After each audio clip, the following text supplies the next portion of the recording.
Radha, so we're moving forward. We're starting with 58 this morning. We're recapping, but we had a good discussion yesterday morning about this.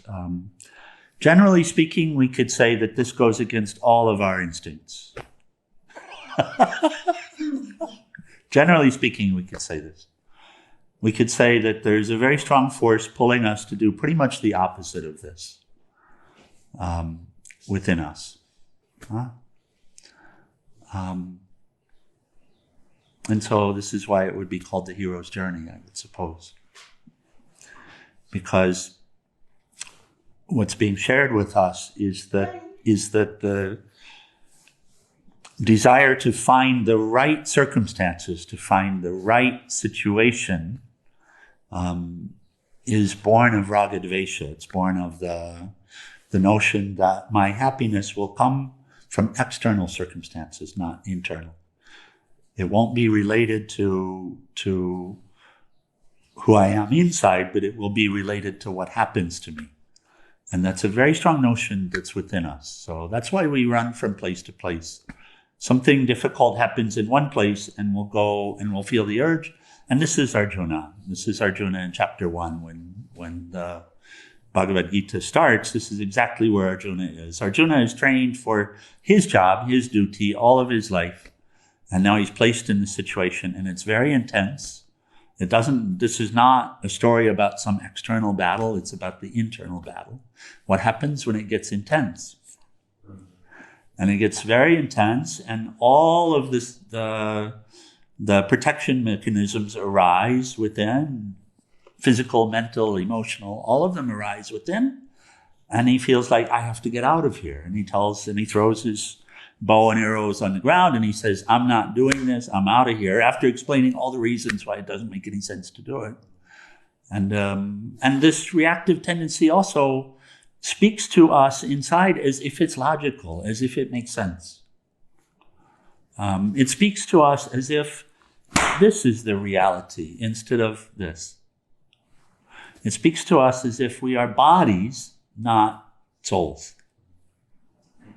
And so there are two completely different versions of life within us. Completely different. Not related at all, seemingly. One being light and the other smoke. Flame, smoke. Light, shadow.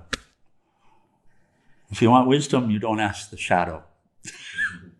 But the shadow is very much asserting within us.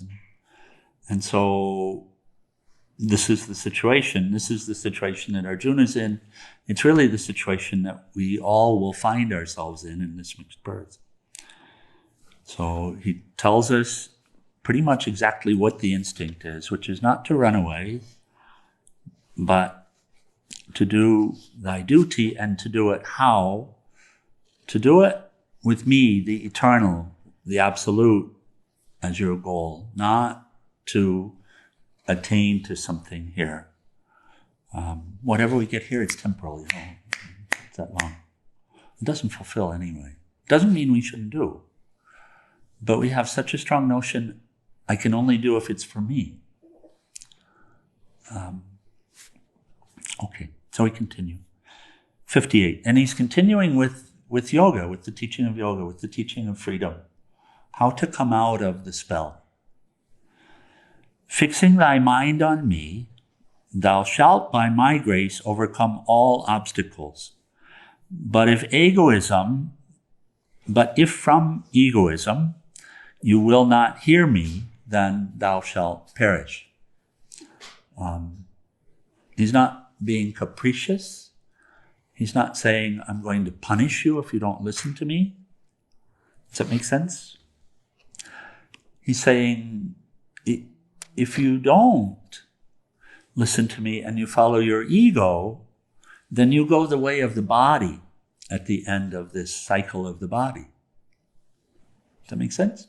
If you identify with the body, then you go the way of the body, and the body dies, so therefore you perish. And of course, after the body dies, you realize, wait a second, I didn't die, but only after, and you missed your chance here. Because yoga is about identifying with the eternal instead of the body, while we're in the body. So he gives a very simple formula, which is, and he's, through all of his teaching, it's clear that there is an eternal aspect and a temporal aspect, which is made of the same stuff, but there's an aspect which is constantly changing, and there's an aspect which is not changing a bit, the deepest within us, the absolute. And so, fixing your mind on me instead of the ego notion, then by my grace you will overcome all obstacles. And the only real obstacle that we have, is the notion that we are this body, or that we are separate. It's the only obstacle we have. And then all of the thoughts that are arising from it, all of the feelings that are arising from it, all of the desires that are arising from it. Everything else is really an opportunity. We might see it as an obstacle, but this is school, so everything else is really an opportunity to learn what needs to be learned. But the obstacle, as it were, is the ego sense, the one obstacle, which is the identification with body and the identification as a limited being, as having been born, as having death in the future, which nobody wants to think about. So he says how to break it. Fixing thy mind on me, by my grace, you shall overcome all obstacles. But if from egoism you will not listen to me, and by the way, I share stories about this, but it's not that our conscience doesn't talk with us. It's not that it's not here. It's that it's often inconvenient.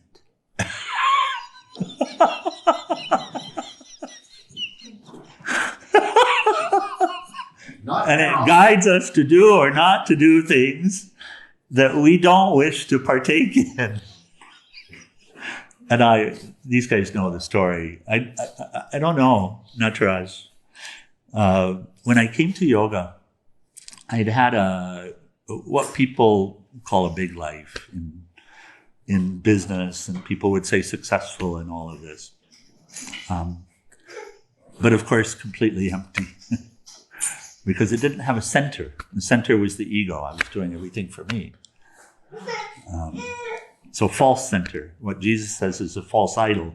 People look at theirs sometimes and say, that's it. No, the false idol is the image of God, which is the ego. It's the mirror. It's the reflection. So that's the false idol. Yeah. It says, do as I say and I shall make you happy. That's false. So the little story is when I first came to yoga, after, I don't know, several months, and I was joining satsang and such, I heard that I should have a vegetarian diet. And I didn't like the idea at all. And one day, I asked the question inside, should I stop eating meat? And I listened, and the answer came so quickly, it shocked me. And so I stopped. And for months afterwards, I refused to ask the question, should I stop eating fish?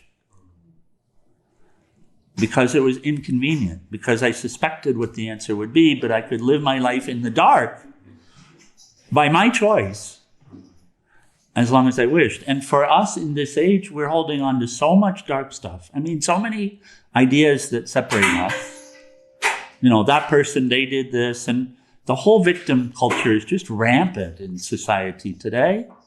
And we want to blame everything that we're suffering from on someone else. The whole victim culture, it's crazy. But we're not victims. We're eternal, you see. Everything that we could ever want, which is not a thing, it's happiness, It's eternal life. It's wisdom. Everything we could ever want is inside. And yet, this ego makes us a victim. It says, he did it. She did it. And oh my God, Swami, because these days, we talk about this every day. We do our best to live it. And then as soon as something happens, what do I hear? He said this. She did that to me.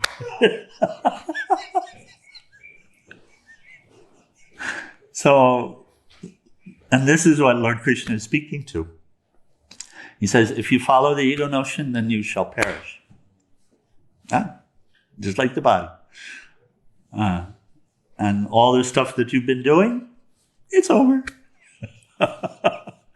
And when will it happen? You don't have a clue. We don't have a clue. Because it's God breathing through the body anyway. In one moment, it stops.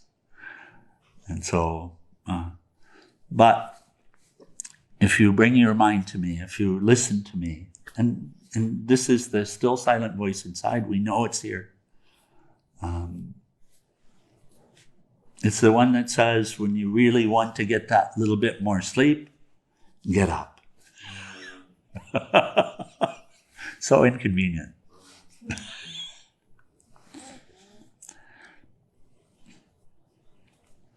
If filled with egoism, 5960, if filled with egoism, you think I will not fight, vain is this, thy resolve, nature will compel thee. I'll come back. O Arjuna, bound by your own karma, born of your own nature, that which from delusion thou wishest not to do, even that thou shalt do helplessly. It's hard to visualize this. I was just listening this morning when I was sitting with the shlokas. It's hard to visualize. So Arjuna's role is he's a warrior, and I suspect it's very hard for us to relate to that role, because we also have this ethic which is thou shalt not kill, and so when a warrior is killing, so it's a bad thing to do anyway. That's the notion that we have. So if he just decides not to do it, then that's fine. How in the world could his nature compel him to do it?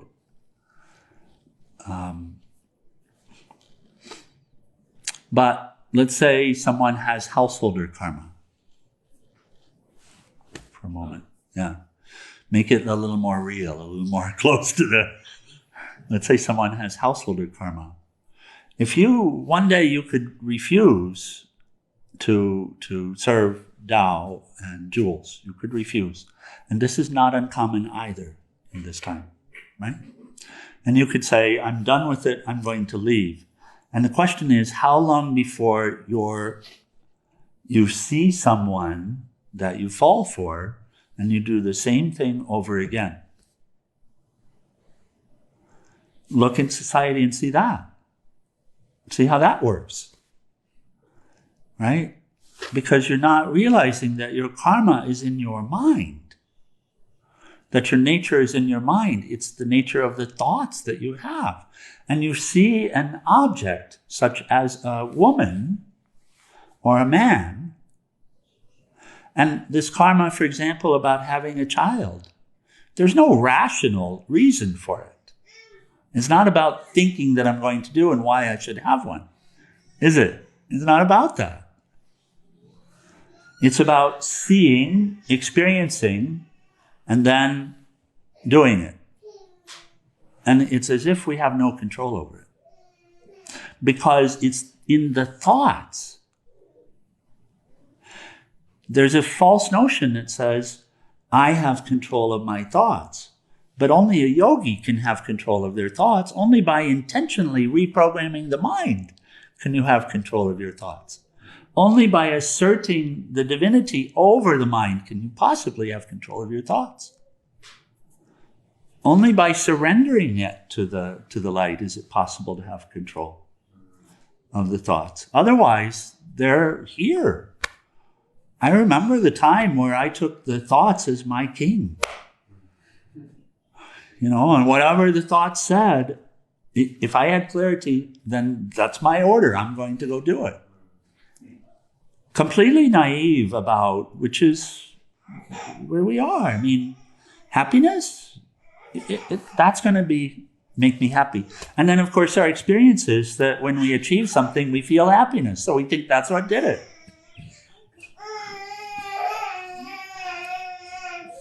I'm sorry, Dal, close your ears. Don't listen. It's okay. Go do what you need to do, dear. Which is also the teaching, do what you need to do. But this is what he's saying. Do what you need to do. Do what you need to do, whatever it is. You need to have a family. Beautiful. Have a family. But as you have the family, then fixing thy mind on me, thou shalt by my grace overcome all obstacles. That's it. You don't have to be a warrior. You don't have to be anything. You just have to be who you are and play whatever role is in your nature. That's what's being shared. Does that make sense? So and if we try to avoid it, then our thoughts will be about it.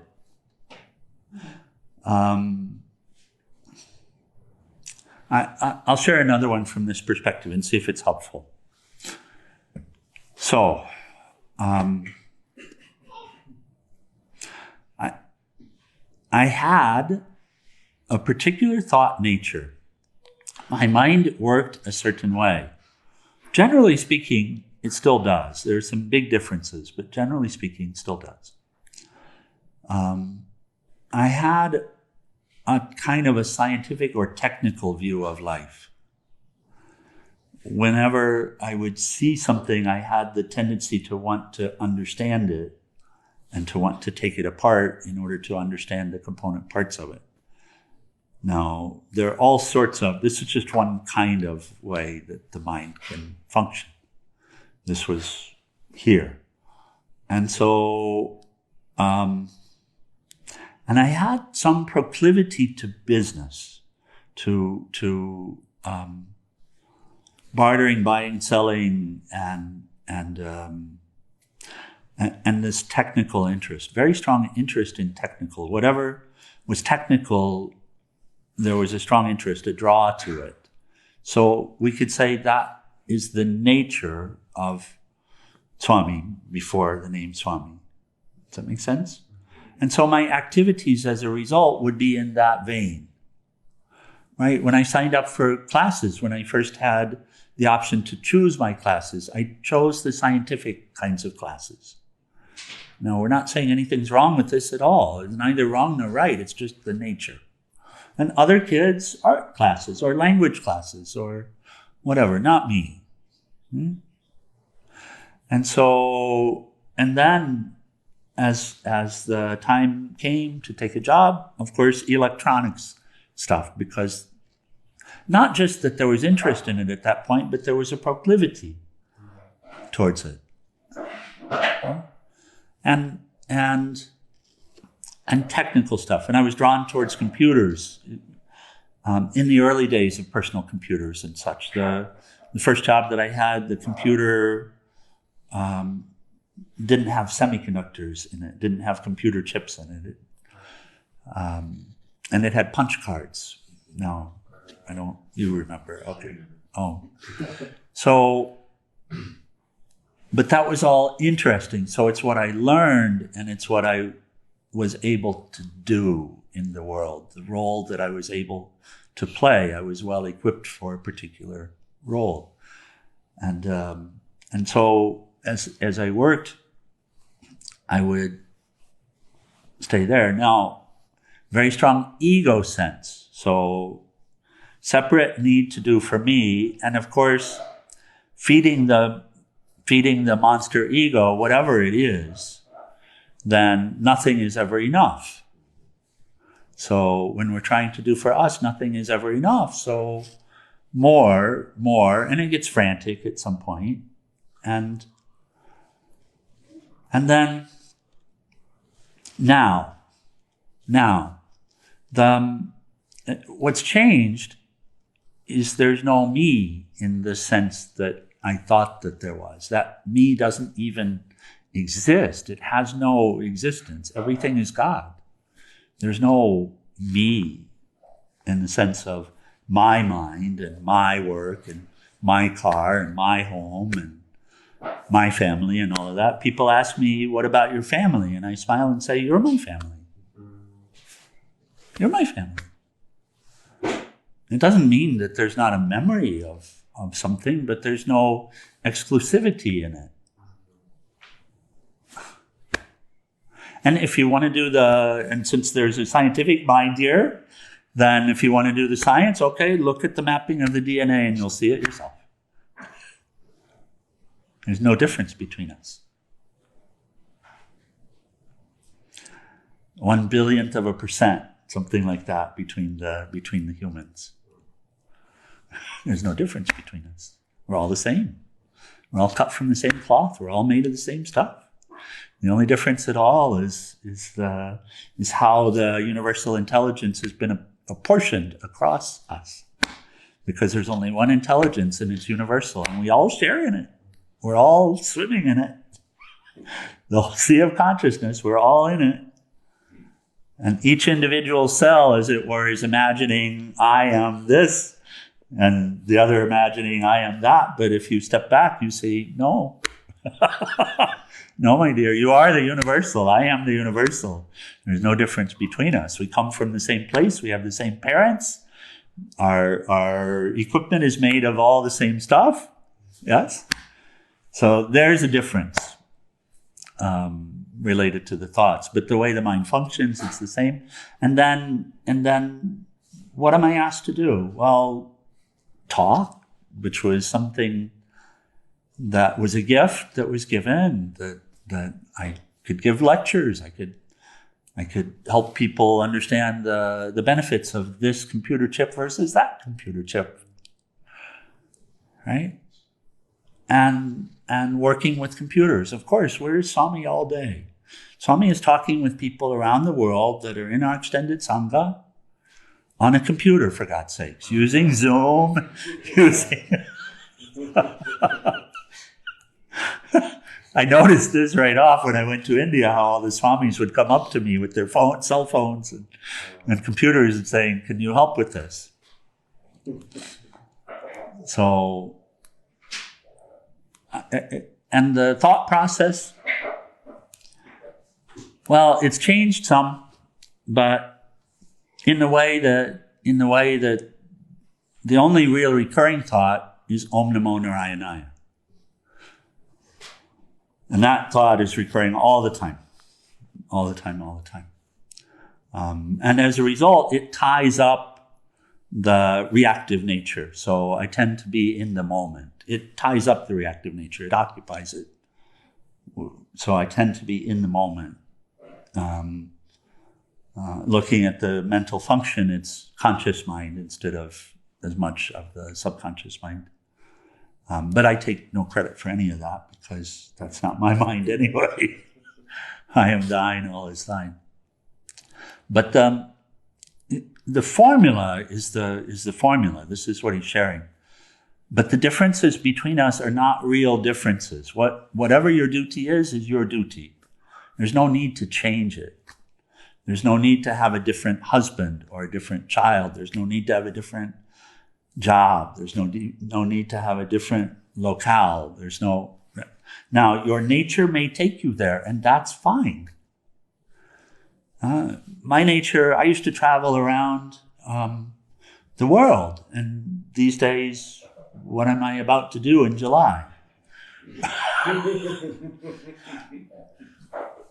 But what do? It's the same thing. It's the same thing. People ask, how is it at the ashram? And I say, well, it's always changing, but it's always the same. And so, so the only real change is changing the perspective. changing the object upon which we're meditating. Instead of all of this stuff, which appears to be varied, but which is actually one, which is interpenetrated by the one and all existing within the one consciousness. So instead of looking at it as individual stuff, learning to see the unity, and then recognizing the individuality, but as aspects of the unity, as a show of the unity, diversity, apparent diversity, unity and diversity, really, to see the unity in it instead of the diversity first. And this is when he says, think only of me, this is it. This is it. Fixing your mind on me means I'm everywhere. I am you. I am what you want. So do what you're inclined to do. For goodness sakes, do it. But do it for the eternal, for your real goal, instead of doing it for your imaginary self. That's all. And then a reminder, and if you do it for your imaginary self, and you don't see that you're actually doing it for me anyway, then you'll go the way of the imaginary self. Temporarily. Temporarily.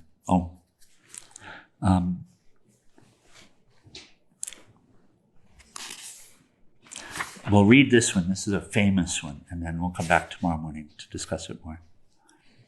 It's very famous. Number 61. I don't know if you've heard it before, but a lot of imagery is done with this. The Lord dwells or abides in the hearts of all beings, O Arjuna, causing all beings by his elusive power, Maya, to revolve as if mounted on a machine. We'll come back to it tomorrow. Like when I first heard that one, I was picturing, for some reason, a cuckoo clock. And had experience with the German cuckoo clock. Has anybody ever seen one of the authentic cuckoo clocks where the time and the machine is there and all the characters, they come out and that was the image I had when I read this the first time. Yeah. And I flashed back on some of the moments.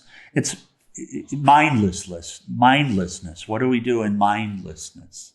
What do we do in those times when we're mindless, when we're not really aware and awake? It's the same. And why am I doing this? Have you ever asked yourself the question, why am I doing this about anything?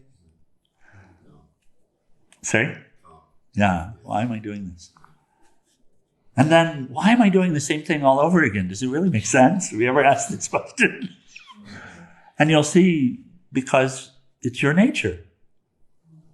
From a limited perspective, it's not the eternal. But here, when we're in the mental, physical, emotional plane of existence, then it's the nature. And so, like the same things over and over and over again. As if on a wheel. Okay, we'll come back to that tomorrow morning. Any questions or comments on the discussion this morning? Dear Radha?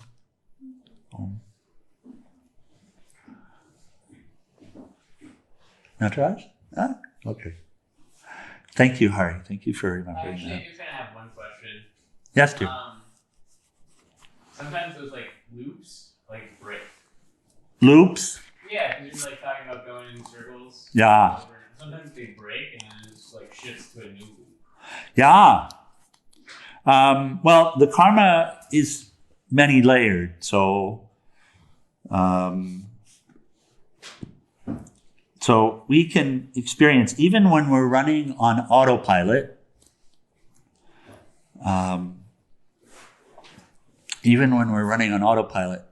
which is not really aware, in the same place, doing the same things over and over again, There will be a shift, like some thought, I need to do something new. Right. Also autopilot. Also a part of the program. Not judging it, but it's also a part of the program. So when we do the same thing repetitively, then something's coming from it. Some karma, some shift is coming from it. So there is evolution, and there is evolution even unknowingly. When I look back at all the years in doing whatever I was doing in school and all of that, I can see the program running, but I can also see how it was running for the benefit of awakening at some point. So that process beginning. Was there anything? Shira saying, so inconvenient. So inconvenient. Yes. Which leads to this other little bit of wisdom. If you're going to be angry with God. We tend, really, when Lord Krishna says, fixing your mind on me, that actually literally means anything you have to say it to me. There's a realization that comes at some point, that's who I'm talking to anyway. You could say, but you're talking to me, and I'll say, yes, that's correct. That's exactly what I'm saying. Yes, dear. Yes, Jai Ma. So, but you were talking to Bill. Who's Bill? Not like that. Yes. But really, Bill may not know it yet. So anger, whatever emotion, and we do tend, when we first discover, for what it's worth, when we first discover the divinity or begin to discover the inherent divinity here, we'll have this idea. I'll talk with people sometimes, and the guidance will be, pray, because they're dealing with something. I'll say, well, pray. Not begging, pray, talk with God about it. But I don't know how to talk with God. Okay, fine. Talk with God and ask how to talk with God.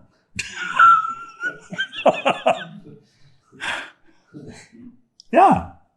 So Gayatri is such a... She said she had no devotion. She wanted devotion. She asked God for devotion, and it came. Such a beautiful sharing. So, but then the anger will rise up. I mean, it rises up on spiritual path, doesn't it? Yeah. So, if you're to think it, you've got an audience of one anyway. So the absolute will know it. You can't hide it. But there's an idea I have to hide the bad stuff from the divinity and only show the good stuff. But this would say, no, show it all, because you can't hide anything anyway. And so, and there's such liberation in when anger comes, when you don't understand something, it doesn't make any sense, to actually say, however you say, here, it's, my Lord, I don't get this. I don't get it. I know you're doing this, but could you please give me a little clue? And in a time earlier, it might have been screaming. It's fine, nothing to hide. And this is actually fixing our mind on the eternal.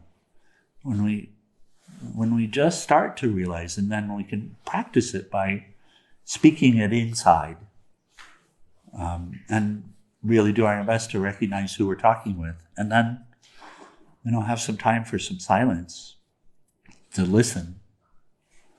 The communication becomes communion.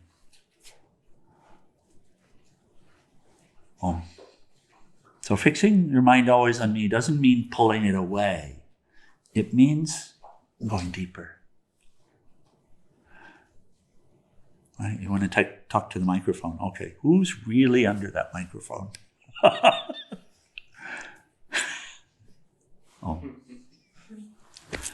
Okay, We'll close. Final prayers in Arati, page 174.